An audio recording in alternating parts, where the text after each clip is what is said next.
அருட்பெரும் ஜோதி அருட்பெரும் ஜோதி தனிப்பெரும் கருணை அருட்பெரும் ஜோதி அருட்பெரும் ஜோதி அருட்பெரும் ஜோதி தனிப்பெரும் கருணை அருட்பெரும் ஜோதி. ஓம் அகத்தியர் சரணம் சரணம் சரணம். சித்தத் பெருமாக்களின் தெய்வத் திருவடிகளே சரணம் சரணம் சரணம். ஆனந்த வணக்கம் அன்பு நண்பர்களே. நான் உங்கள் டாக்டர் ஸ்டார் ஆனந்தராம் பேசுகிறேன். கோயமுத்தூரில் மிக ஆதி பழங்கால ஒரு ரகசிய கோயிலைத்தான் இந்த வீடியோ பதிவில் உங்களுக்கு அறிமுகப்படுத்த போகிறோம். இந்த வீடியோ பதிவில் அறிமுகப்படுத்தக்கூடிய கோயில் என்ன அப்படின்னா, சுயம்பு ஜலகண்டேஸ்வரர் சித்தர் பீடம், சித்தர் ஆலயம்னு சொல்லக்கூடிய ஒரு ஆலயம். சுமாராக ஒரு 1500 ஆண்டுகளுக்கு முந்தைய கோயில். பட் இடைப்பட்ட காலங்களில் ஏதோ ஒரு ரீசன்னால் இந்த கோயில் மறைக்கப்பட்டது, மறுக்கப்பட்டது அப்படிங்கிற மாதிரி ஆயிடுச்சு. அதற்கப்புறம் ஒரு சித்தரின் அனுபூதியின் காரணமாக, ஒரு நபரின் நல்ல எண்ணங்களின் காரணமாக இந்த கோயில் மறுபடியும் புலிர்த்தெழுக ஒரு நல் வாய்ப்பை ஏற்படுத்துச்சு.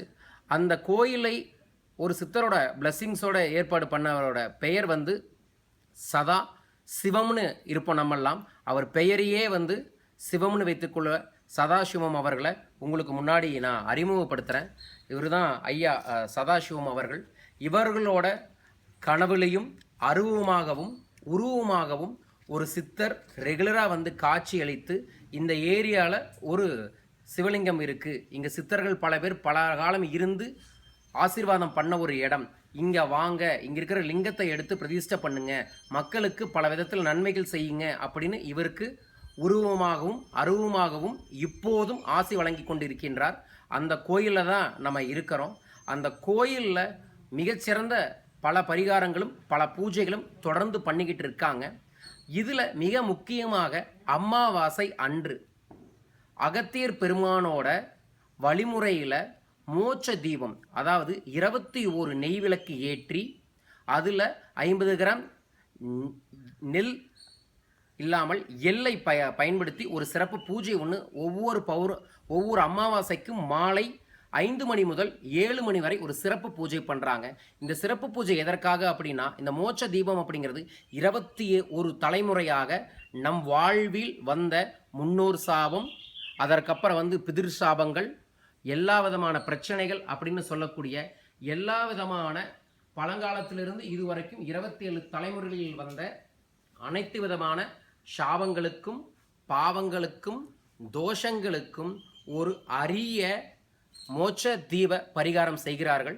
இந்த பரிகாரத்தை செய்வதன் மூலமாக இங்கு நமக்கு நம் முன்னோர்களின் ஆசி வழங்கி, அந்த முன்னோர்களின் மூலமாக நமக்கு இருக்கக்கூடிய தடைகளை மொத்தமாகவே நிவர்த்தி செய்வதுதான் இந்த பரிகாரத்தோட ஸ்பெஷல். ஒவ்வொரு அமாவாசையும் மாலை 5 மணி முதல் 7 மணி வரை இந்த திருத்தலத்தில் இந்த சிறப்பான வழிபாடை செய்கிறாங்க. இது கோவை டவுன்ஹாலிலிருந்து பைபாஸ் ரோடு வழியாக கோவை புதூர் செல்லக்கூடிய ஒரு இடத்துல தான் இந்த சுயம்பு ஜலகண்டேஸ்வரர் சித்தர் பீடங்கள் இருக்குது. இந்த சித்தர் பீடத்துக்கு நீங்கள் உங்களோட பிளெஸ்ஸிங்ஸை படலாம். கோயிலோட சிறப்பு என்ன அப்படின்னா, இங்கே மயூர் வாகனன் அப்படிங்கிற மாதிரி ஒரு வடிவத்தில் முருகன் இருக்கிறார், குரு இருக்கிறார், கிருஷ்ணர் இருக்கிறார். அதற்கப்புறம் மிக விரைவில் வராகி வரப்போகிறாங்க. அகத்தியரோட பீடம் இருக்குது. அகத்தியரோட ஆசியில் மிகப்பெரிய ஒரு அகத்தியரோட தீர்த்தம் இருக்குது. 27 நட்சத்திரங்களுக்கு உரிய 27 இங்கே இருக்கக்கூடிய விருட்சங்கள் இருக்குது. இந்த கோயிலோட தல விருட்சம் அப்படின்னு சொன்னோம்னா ருத்ராட்சம் இந்த கோயிலோட தல விருட்சமாக இருக்குது. அப்பேற்பட்ட மாபெரும் ஒரு கோயில் தான் இந்த தல விருட்சம். பேரூர் தான் கோவையோட ஸ்பெஷல்னு சொல்லுவாங்க. பேரூருக்கு முந்தைய கோயில் என்பதை தொல்லியல் துறையும் சொல்லியிருக்காங்க. அப்படிங்கிறதான் இந்த கோயிலோட சிறப்பு. இந்த கோயில் இன்னும் பல விதத்தில் அடுத்தடுத்த கட்டத்துக்கு இதை புனரமைத்து கொண்டிருக்கின்றார்கள். இந்த புனரமைப்பிற்கு உங்களால் ஆன நிதிகளையும் நீங்கள் நேரடியாக கோயிலுக்கே வழங்கலாம் என்பதையும் தெரிவித்துக் கொள்கிறோம். ஐயா பெருதா சதாசிவம், அவரோட செல்ஃபோன் நம்பர் இப்போ அவர் வாயிலிருந்தே உங்கள்கிட்ட சொல்கிறேன். 81 44 84 27 22. இந்த தொலைபேசி எண்களுக்கு தொடர்பு கொண்டா அவங்க வர ரூட்டுன்னு சொல்லுவாங்க.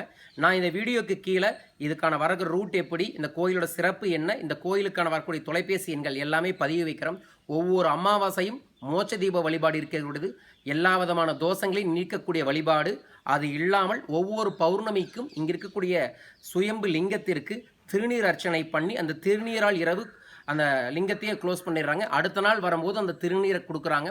அந்த திருநீர் மருந்தாக இருந்து பலவிதமான நோய்களுக்கு அரிய ஆரோக்கியத்தையும் தரக்கூடிய ஒரு திருநீர் மருந்தாக இருக்குது. இந்த கோயிலுக்கு நீங்களும் வாங்க. அகத்தியர் பெருமானோட ஆசையோட, இங்கே இருக்கக்கூடிய சித்தர்களின் பெருமானின் ஆசைகளோட உங்கள் வாழ்வில் எல்லா வளமும் எல்லா நலமும் கிடைக்கப் பெறுமாறு அன்புடன் கேட்டுக்கொள்கின்றேன். அகத்திய பெருமானின் தெய்வ திருவடிகளே சரணம் சரணம் சரணம்.